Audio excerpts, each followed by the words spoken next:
mighty Pacific and beyond.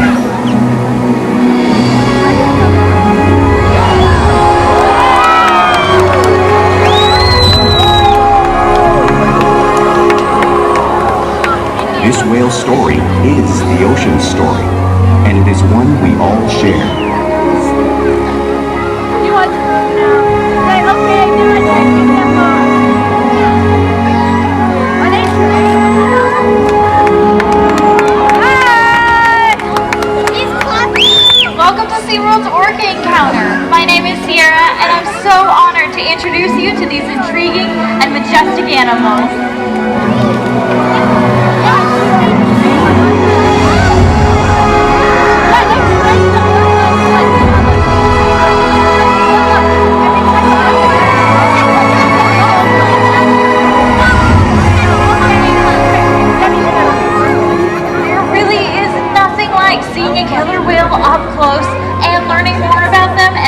Behaviors. We hope this Orca encounter gives you a greater understanding of these incredible animals and all that they represent.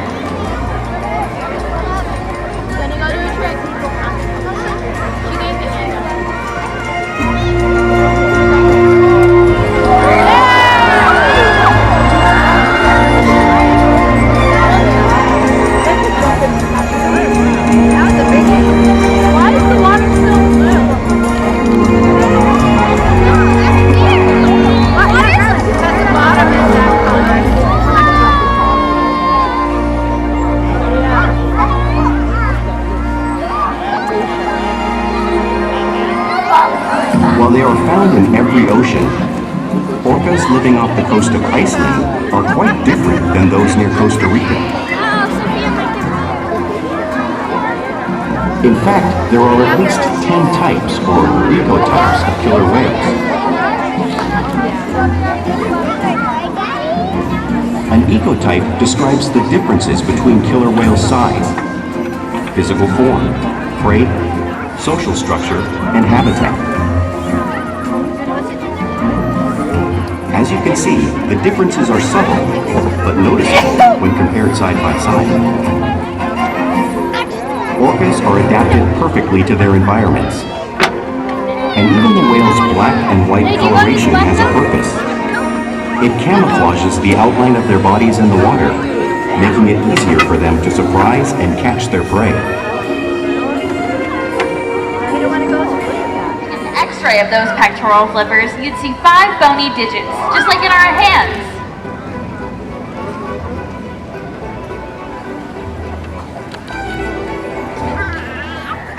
The lobes on either side of the whale's tail are called flukes. Now, this is the killer whale's engine, propelling them to top speeds of 30 miles an hour. That's almost as fast as some speedboats. But killer whales swim the fastest, and they use the most power when they're propelling their nearly 10,000-pound bodies all the way up and out of the water.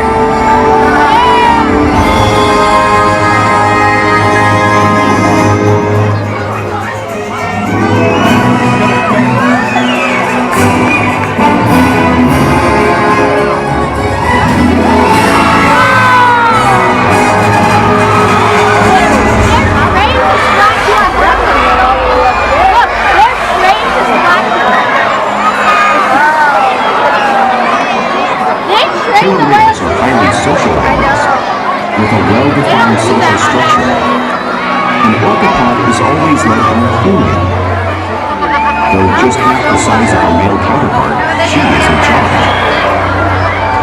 It's all about attitude, not size. Because they live and work as a group, orcas need to communicate with sounds and body language. Orcas use clicks for echolocation or navigation.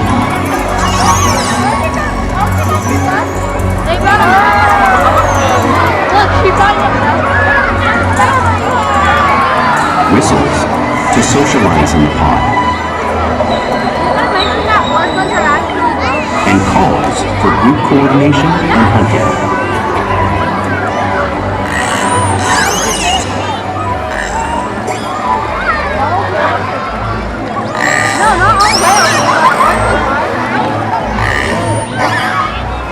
Vocal development studies here at SeaWorld show that early on, calves learn vocalization from their mothers. But as they grow, they learn from others close to them as well. This is a bottlenose dolphin call that Shuka learned and even taught other killer whales here at SeaWorld. In fact, orcas are the largest members of the dolphin family.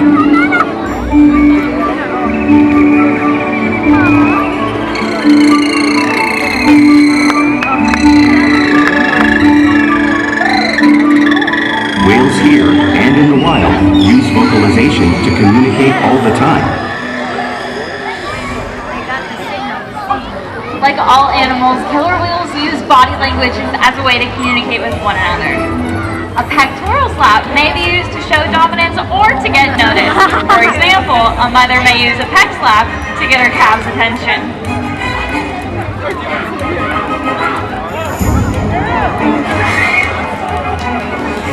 But when they really want to be heard, they breathe.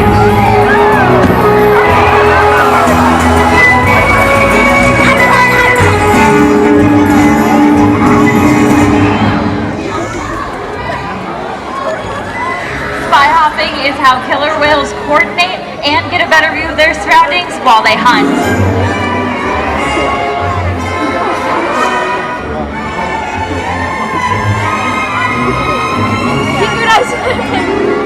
Synchronized swimming? No, whenever she does that, the whale goes like, wow. Kind of like Fluke slaps are another form of communication that killer whales use both in the wild and right here at SeaWorld.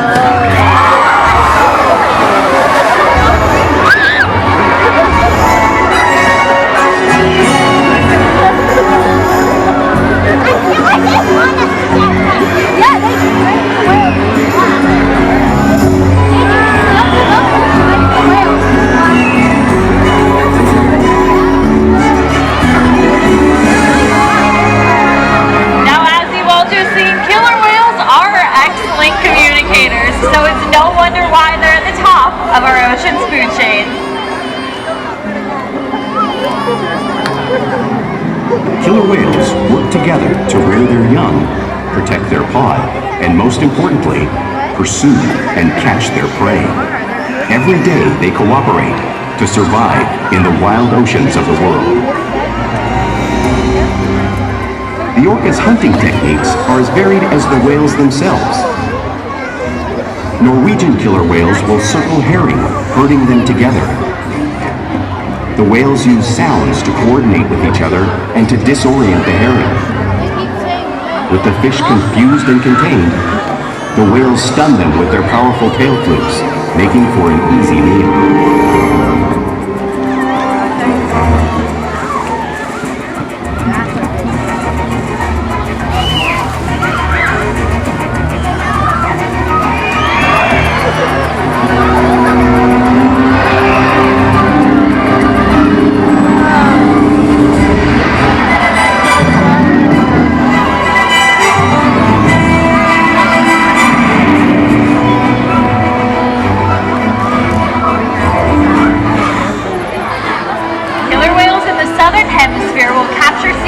By pulling them right off the beach.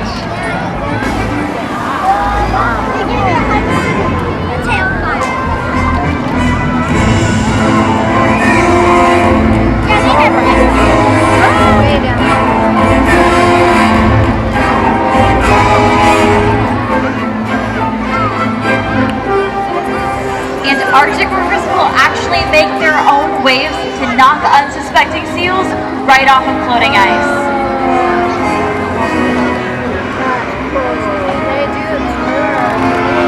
Makani's showing you a similar behavior right here at the front of the pool, demonstrating another complex and impressive hunting technique killer whales have developed all around the world. Whoa! You see that wave? Now you just saw those waves crashing right here in front of all of you, but you can't imagine the power or the amount of water displaced. For yourself. Actually, I have two new friends here who have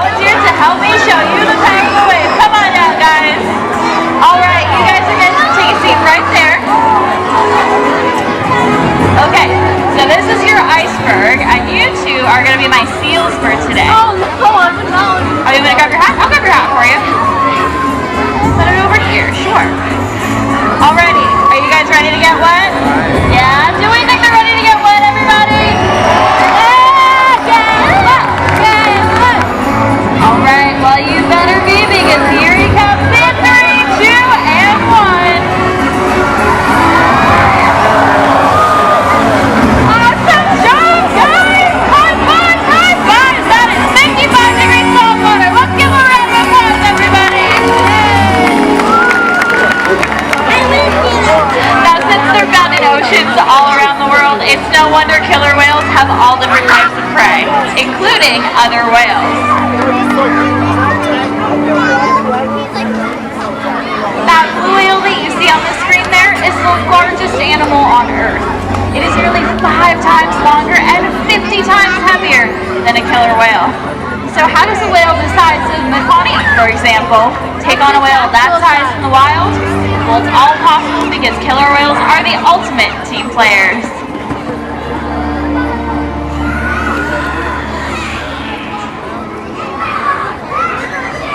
In this example, we see the larger male orcas surround a sperm whale, forming a perimeter, while the females continue to drive the whale forward until it reaches exhaustion. The calves then move in to join the adults in the group. Whatever their prey, killer whales always cooperate and hunt together, making them a highly successful predator.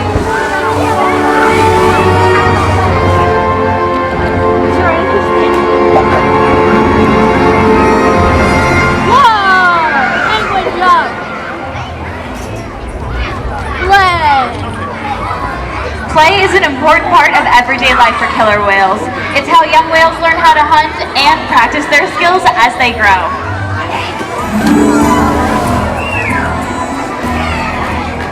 You'll often see killer whales interacting and showing off their playful side, both in the wild and right here at SeaWorld.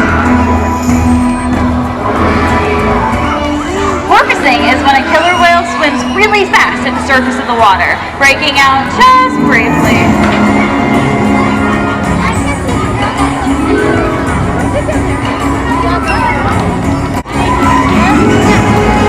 Now you'll often see them do this when catching a ride in the wake of a boat, or even when surfing a wave.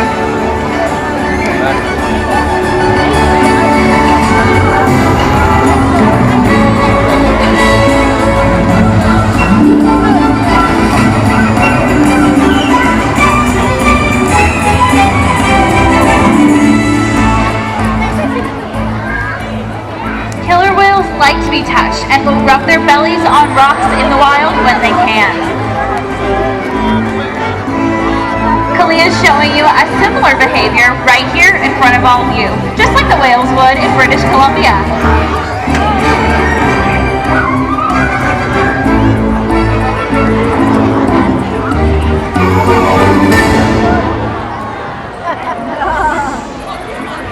You'll often see killer whales in the wild imitate one another. We see it here at SeaWorld all the time. The whales are constantly mimicking and learning from one another.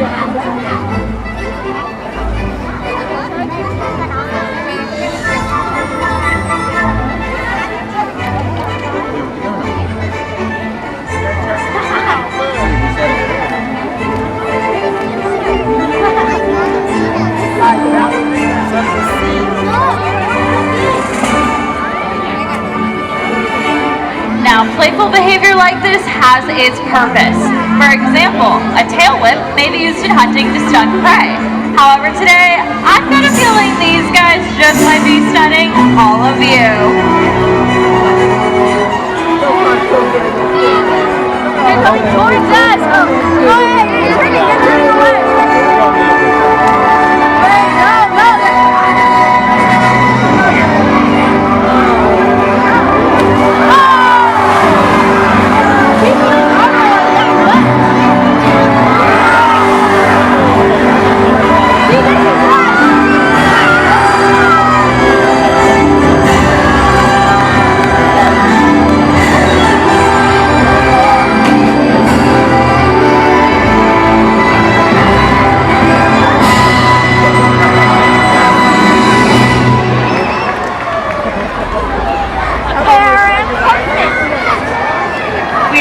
with our whales all day, every day here at SeaWorld. It allows us to build trusted relationships with them so we can provide optimal healthcare, participate in groundbreaking research, and ensure top-notch quality of life. All 8 of our whales here at SeaWorld San Diego take an active role in participating in their own healthcare. We train a variety of husbandry behaviors here at SeaWorld. For example, a tail fluke present is helpful when we need to obtain a voluntary blood sample to check on their overall health.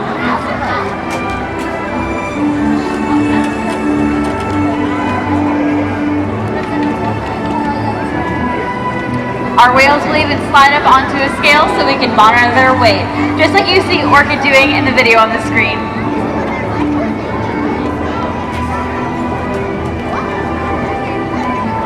And we're even able to obtain a breath sample from their blowhole to check on their respiratory health, all because of the relationships that we build every day here at SeaWorld.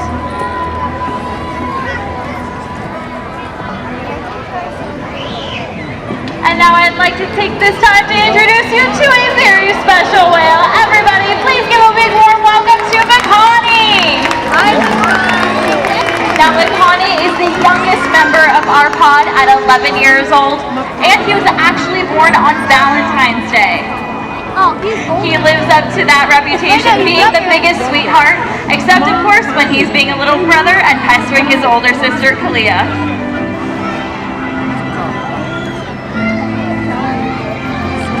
We challenge our whales every day to learn new things, to help engage and stimulate their minds. Diet, exercise, and of course play. All play a big part in keeping our whales in great shape. The whales here at SeaWorld have helped killer whales in the wild by participating in many research studies. One ongoing study monitors the whale's heart rate and breathing to understand how marine noise pollution from ship engines and other sources affect wild populations. In another study, scientists from NOAA, the National Oceanic and Atmospheric Administration, took measurements of the killer whales living here, including pregnant whales. By comparing these measurements with drone footage of killer whales in the wild, scientists are able to monitor the wild population's nutritional and reproductive states.